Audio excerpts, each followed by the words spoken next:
America Meditating Radio Show, we collect wisdom, inspire each other, and empower hearts 24/7. Hi, I'm Sister Jenna. Join me and guest on Blog Talk Radio as we amplify stories that compel us to be more for ourselves and everyone else around us.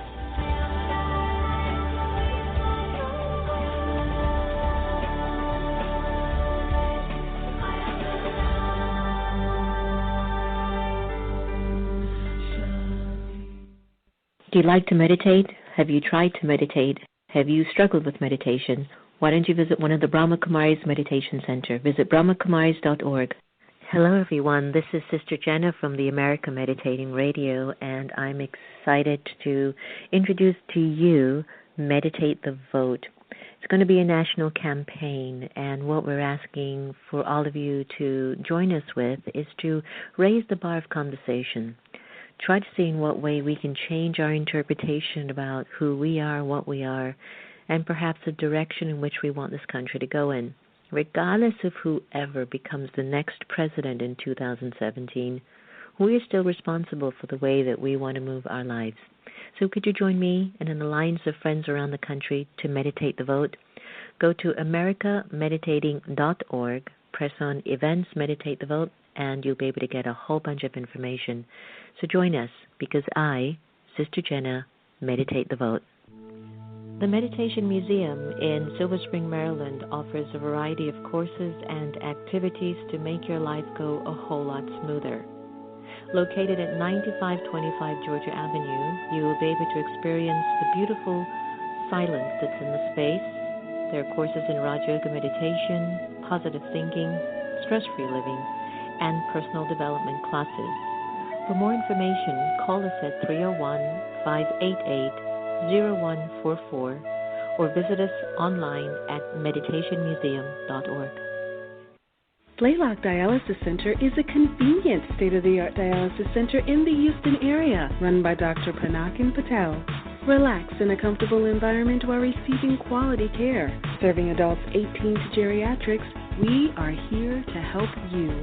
Call 713-463-6611 for more information, or visit us at our website at www.blaylockdialysiscenter.com. Blaylock Dialysis Center, where helping you get well is our priority. I'm Ivy Hilton, and you are listening to America Meditating Radio Show. Hello, everyone, and welcome to America Meditating Radio. I'm your host, Sister Jenna, and we're broadcasting from the beautiful Meditation Museum in Tysons Corner, Virginia. We just had Panache Desai and his beautiful wife, Jan Desai, with us, and what a powerful Sunday that was. And I especially loved Panache's just grace and wisdom and just the beauty of the whole process of what's going on. And so we really appreciated having him on the air. It was just a very, very profound experience, I have to tell you. If you'd like to catch up on the conversation that took place at the Meditation Museum, just go to meditationmuseum.org and click on the live stream link. Just a conversation that you don't want to miss. Stay tuned. We're going to have the incredible Jay Ivy on, and he's going to be really telling us about some beautiful work that he's doing and how we can actually break the cycle of pain. Before I get Jay Ivy on, why don't we go to Sister Gita and see what reading she has for us today. Sister Gita? Good day and good wishes and pure feelings to all of us, irrespective of what the drama might present before us at this exact moment. I am extracting from the pocketbook full of wisdom, and this has to do with inspiration. There is a part of you that is perfect and pure. It is untouched by the less than perfect characteristics you have acquired by living in a less than perfect world.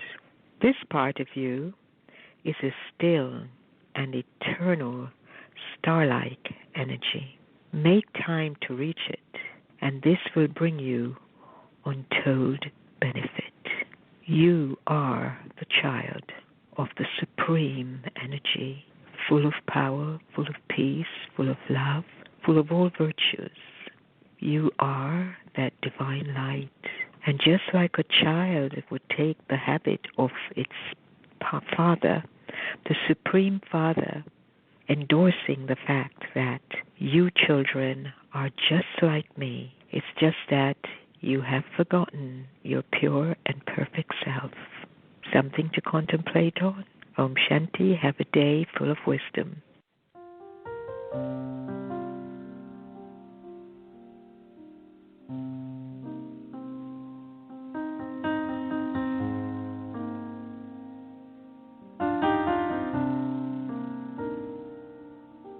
From the old to the young, we hold life and death on our tongues. Buried there within the warmth of our breath lies our outcome. In comes thoughts that are hung by our mainframes. It seems that the same things we stitch on our inseams is seen in the scenes our words paint. We spit fire, blow off steam, become things that we ain't. Our words either build, heal, or obliterate. Our words lift us, break us, paint us, stain us. Intention is written, spoken. Our hearts are either healed or broken. Often we lose to the contest of context. Our minds are hypnotized by text. We breathe life into what we think we can't. We are who we say we are. If you say you a star, chances are you probably are. Our steps are laid out by our mantras. Affirmations are claimed in conversation. We steer down the lanes of our language. Our bodies follow. Strength is borrowed or lost depending on what we believe. Opinions become the nucleus of our mind's dominions. Words do have power. Words do have power. Words do have power. The same way the world has cowards. We're faced by fear. Like sponges, we embrace what we hear. For some, our blues become our blueprints. Those who spend all day thinking about others' thoughts give those thoughts value. They become our laws. Our futures are dictated by what we dream. We're beautified or bullied by what we believe. What you spoke glues your hopes to your soul. We feed on our inner visions, becoming what we think, regurgitating the negativity, the positivity. We are what we speak.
Welcome back. Wow.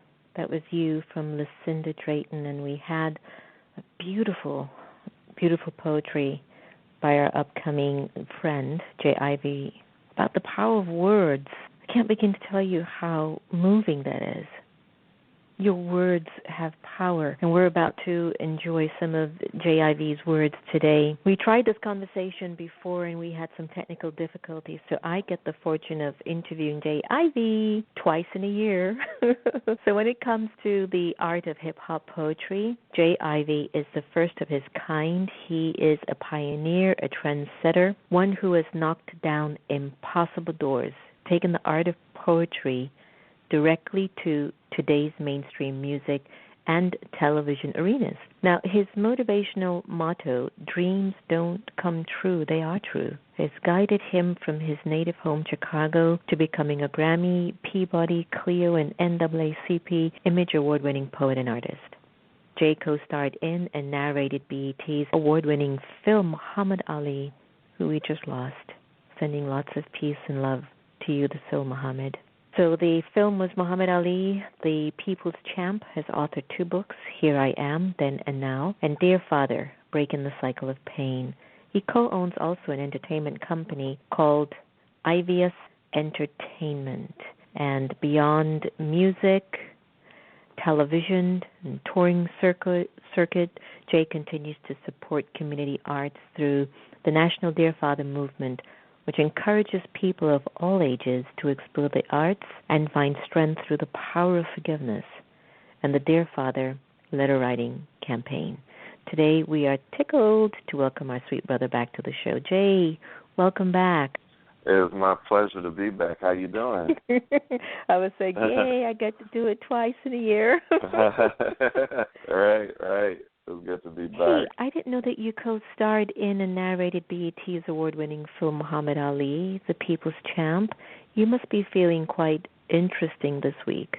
Yeah, it's been very interesting. The film had originally aired and premiered in September 23rd of last year, and since it's passed, and they've been running the film, rerunning it pretty much every day. Actually watching it last night, and it's surreal because Muhammad Ali was, such a hero of mine personally, and so many others, and it's a huge loss. He inspires so many, and and it was a blessing at the same time to be able to use my gift to pay homage. So, but yeah, if you haven't seen it, please do. My good buddies Cootie and Chike, they directed the film, and it's a very beautiful work of art.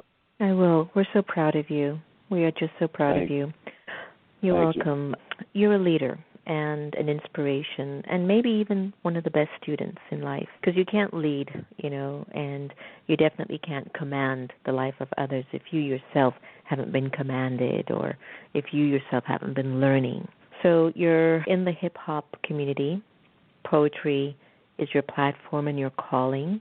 Yes, you've won a lot of awards, and you've even performed a lot of beautiful things like Russell Simmons' Deaf Poetry and much more. What's the source of what's coming out of Jay? What's your source? The source is God. The source is this amazing gift that He blessed me with. Oftentimes, I sit back and I find myself in different events, different arenas, just doing different things with my art. And I'm always amazed, and I'm always, thinking like, wow, God, thank you. I don't know why you gave this gift to me, but thank you. Thank you. It's I've always looked at it as like my father, he was a DJ, and my mother, she was a nurse. So I always looked at a huge part of my purpose is I was put here to use my voice to help heal people. And it's truly been a blessing, and I thank God for my gift every day. I bet you do. Are you like me, when He's using you, you really aren't you, or maybe you really are the real you.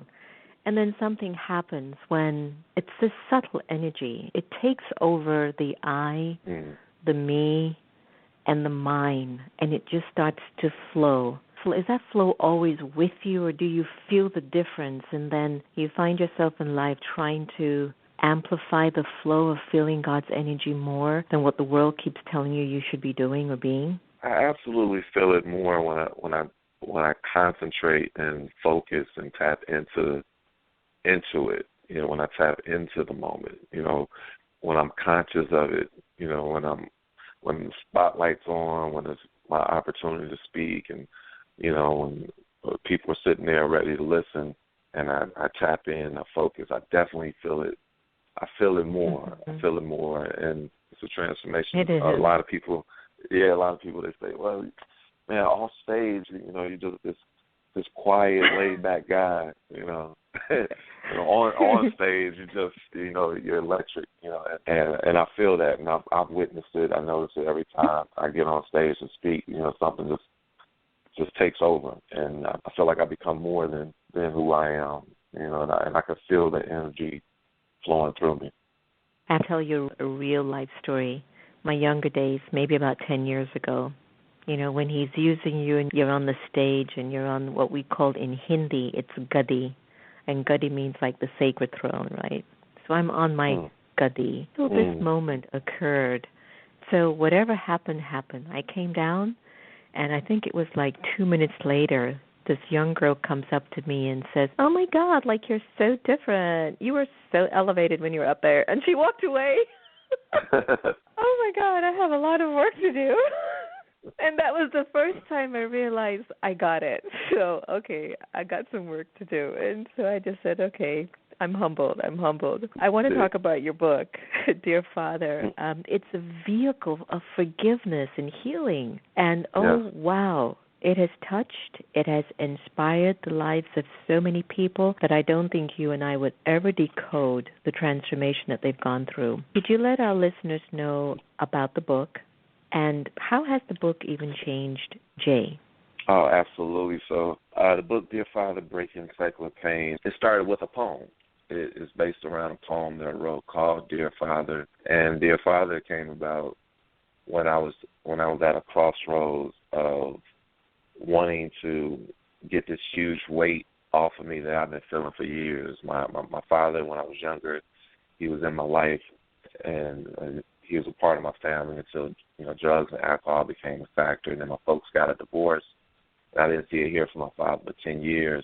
And I grew very angry, very upset, very depressed, very sad, very just all these different emotions. I didn't care about myself. I didn't feel the value and the worth I could have felt if I had my father in my life. And it was my cousin who taught me that she told me that I need to learn how to forgive. She said, if you don't learn how to forgive, you're going to carry that pain with you for the rest of your life. So one day I decided to forgive, and by God's grace, 2 weeks later, my father called me out of the blue, and we had the opportunity to reconnect. But a year and a half after we reconnected, he passed away. So I was going through this roller coaster of emotions, and it was the point of me just wanting to get the weight off. It was me hearing my cousin telling me I need to learn how to forgive. It was my wife, Tari, telling me, or me hearing her voice telling me that I need to break the cycle. It was me hearing my mother telling me that my father was a good man, that I need to let him rest in peace. It was a combination of all those things, and at the end of the day, me just tired of feeling sad. You know, I didn't want to feel sad anymore. So I decided to write this poem. I wrote this poem or this letter, and immediately I could feel the weight lift off of me. And since then, you know, the poem turned into a book, and the book turned into this movement where we wanted to get more involved with the exercise of forgiveness. Because for me, forgiveness is remembering to forgive again. And that's where we've been, you know. It's been, and it was a lot of, the book came about because I would go out and I would perform the poem, Dear Father. I did it on Deaf Poetry years ago.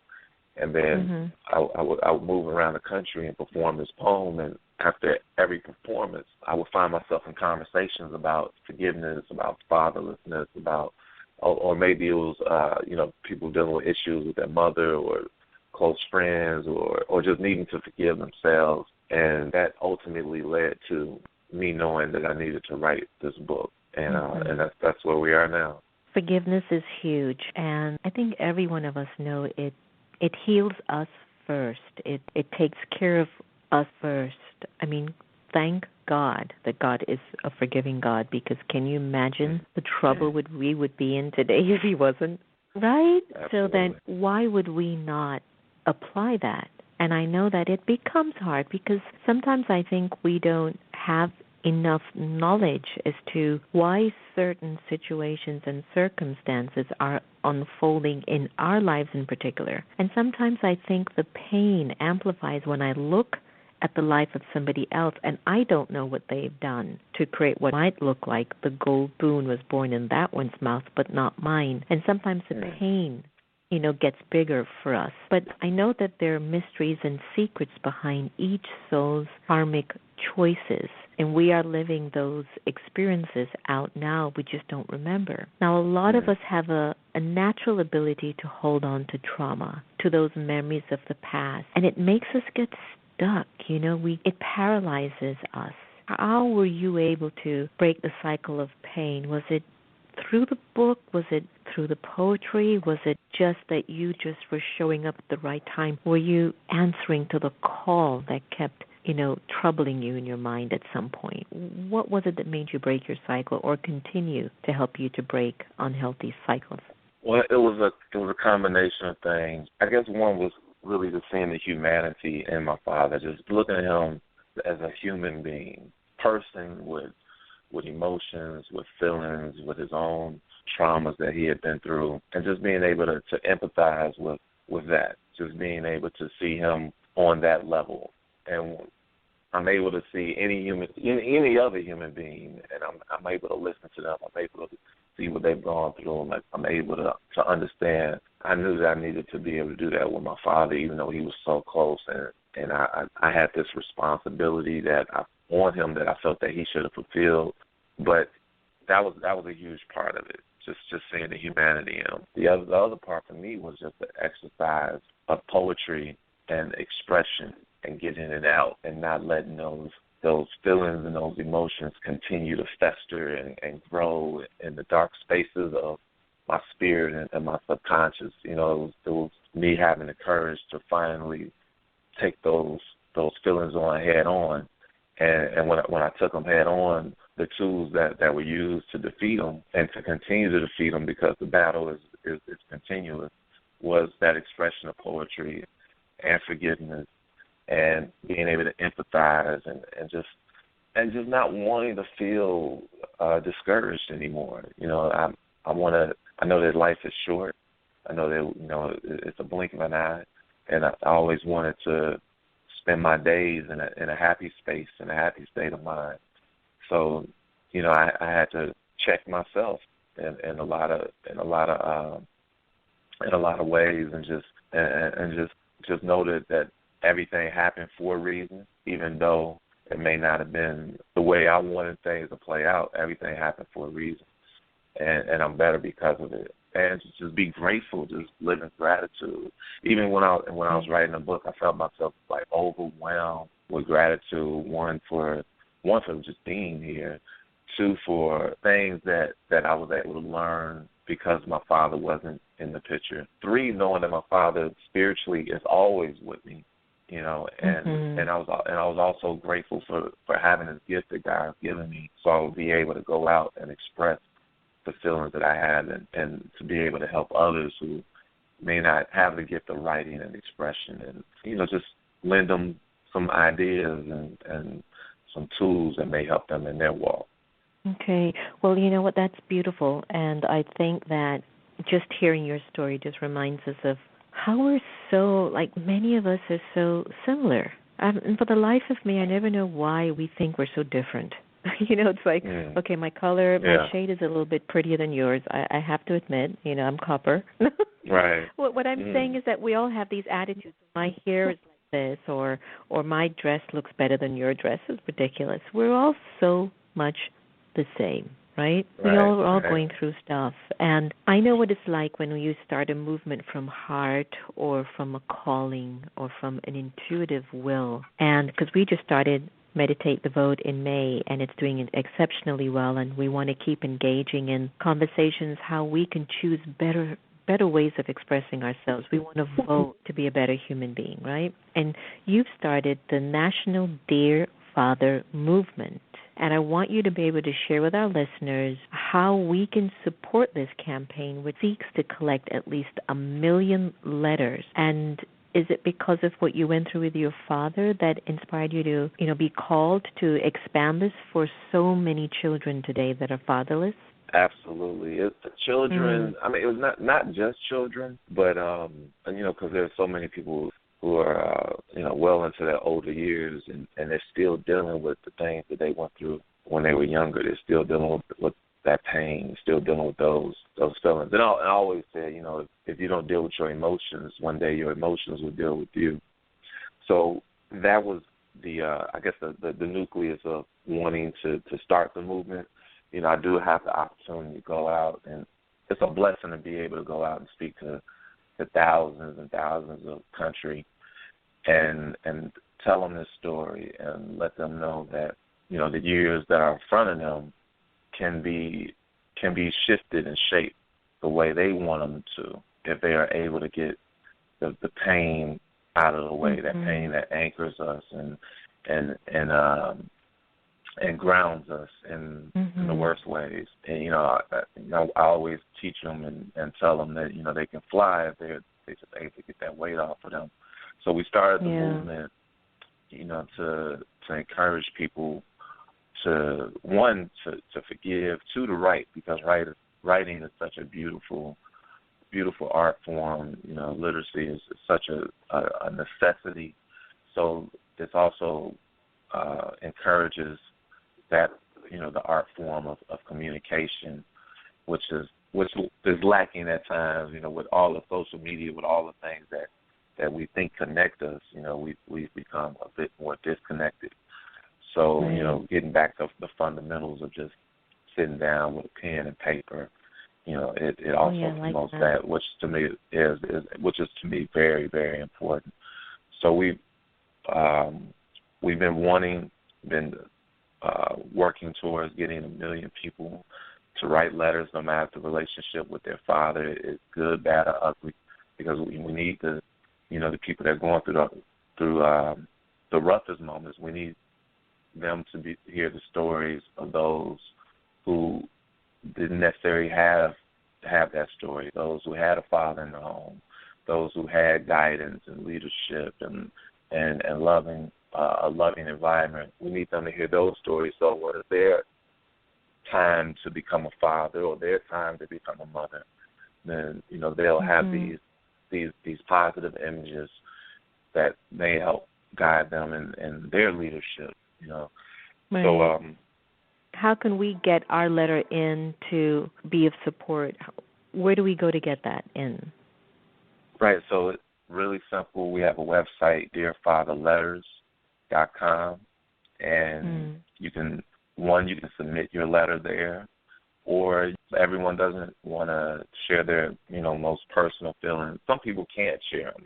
Maybe there might maybe some legalities, or maybe they don't want to expose the family in a certain way, or whatever it is. We just ask that if you did write your letter, that you still sign the registry. We have a registry that you can sign saying that I dare write my letter. And also I want people to hear the theme. The theme is 1 million letters written, 1 million hearts healed. So again, you can go to the website dearfatherletters.com, and it's a lot of information there. We have Dear dialogues that we're doing around the country, where we have groups of people come together in maybe someone's home or community center, or and we just have a discussion about fatherlessness, about growing up in a home, or just any feelings that people may be dealing with at the time.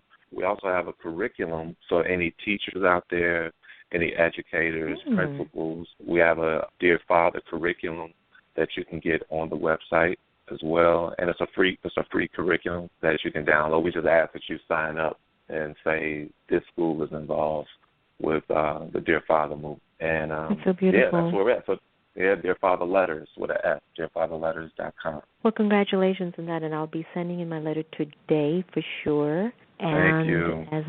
You're welcome, I promise. And of course, I never like to end conversations that are so rich.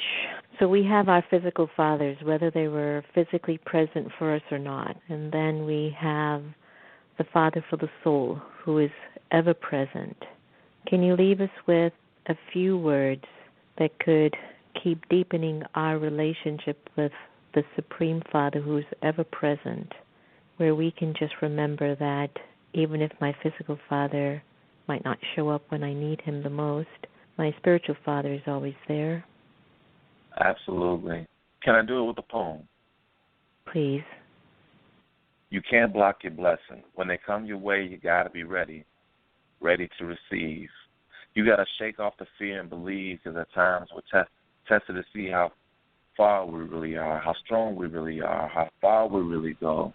There's an army growing, but you can't join unless you know what you fight. Because if you stand for nothing, you fall for anything. So stand tall. Know that you can't walk until you crawl. You can't run until you walk. You can't fly without a running start. So pump your arms when you come off the block. And it won't do you no harm to come off your block. Get out and see the world, because everyone has their own mountaintop. It wasn't promised to a few, but promised to those who knew. So climb the way you breathe and never stop. Inhale your best.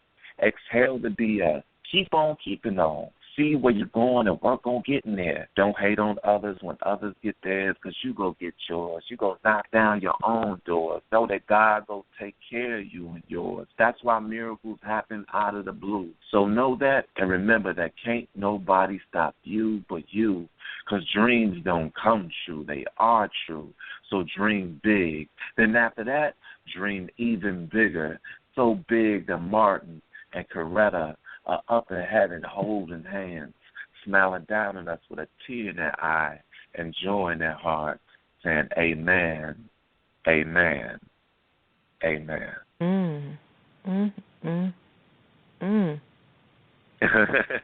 Thank you. I have to hold that. Whoa. You've got to come to the museum here. You've got to come here. Oh, I'm looking forward to it. Oh, I love that. I so love that. Jay, thank you for letting us always remember that words have a lot of power. And thank you for letting us remember that forgiveness is the way. Thank you. Thank you for having me again, too. I really appreciate it. You're the best. All the very best. Take care, huh? You, too. God bless you. Same to you. Bye-bye. All right. Peace. Peace. Well, I don't have anything to say. That's our show. That's it. Go to dearfatherletter.com and send in your letter. Tell us how you healed yourself, how best we could do it. So that's dearfatherletters.com. You're listening to America Meditating Radio. We had the amazing Jay Ivy on, and we're going to end the show with just him. Just him. Take care, everyone. Here's Jay. Raise your vibrations. Take care, everyone. Raise your vibration. Raise your vibration. I dove in with a grin, bumped my chin, scraped my knee, earned my scars, pray for me, you're such a blessing. I'm wrestling with thoughts, trying to pin something to the past. The fat was trimmed but grew back. I went against the grain and my instinct said I told you not to do that. I knew that, this, that, boom, bad. Then you feel your stomach churn, burn like reflux. I make mistakes and lose trust. Stagnant is my magnet when my thoughts are tragic. But when I'm clear, I steer clear of the fear I hear. You hear that? Sounds like a dream come true. Refreshing like when dreams come to you and reveal themselves in a song, a poem. Straighten you out like a hot comb, a perm. New lessons help us unlearn our ignorance. Each moment is significant, but we take them for granted. I'm trying to rebuild the damage, bridge the gap, tap into the source, breathe through my chords. What board is this? What's the mission? What's the plan? Listen, it's us against the damn, but damn, they winning. They think they winning, you ain't winning. Trying to hypnotize hypnotize us with their lies. Wake up, open your eyes, stretch your soul, connect with the role you were put here to play. Look at their barrels and tear them to spray. We bulletproof, we'll let the bullets loose. You can't strike us all down. We hurting, but we ain't all in the ground. Each death fertilizes our spirit, our growth, our hope. Our hearts still pound like the first drum played. We burst civilizations like the first love made. Oh, it feels so good, just like I knew it would. I'm back to meet my neighbors in the hood. Back to looking to the stars, looking in the hearts, connected, reflecting. We all been detecting change, a shift, a tilt in the axis, like a close call. It's no accident. Something's happening. Feel that something's happening. Unraveling, I'm babbling purpose. Have you found yours? Ignore yours. You're getting the itch to explore more, open more doors. Peek in. We all seeking peace. To the east, my brother to the east. I'm from the X clan, finishing these moves so I can move to the next plan. I'm plotting, yes, I get it popping. I pop in so our light can intertwine and dance between minds. Hands open wide, I'm catching feelings. Oh, I got that spirit. Can't you hear it? Yeah, you hear it. They fear it when we get here, when we get up there, when we climb those stairs, when we scale the air, when we breathe without stress. Yes, we forget how blessed we are. We've come far, not far enough. I look in the mirror, ask myself what you go do in the clutch. I'm breaking the cuss, pushing past the cuss. Pay attention to what they doing to us. Clarity is a must. Habits come calling. In the eye of the storm, I'm holding on to everything that's calming. The fight is exhausting. Thank God I ain't lost it. Thank God I ain't lost it. I stay praying to Him. Time to get back in the gym, back on the pen, working it out, cause I know it's gonna all work out in the end. Why pretend like it ain't? You think things go defeat you, but they can't. You stronger than that, I'm stronger than that. I done stood on mine, ain't no turning back. All I got is my words, these conversations. Let them be heard in your nerves, dig in your reserves, and let's raise our vibrations. Let's raise our vibrations. Raise your vibration. Come on and raise your vibration. Raise your vibration.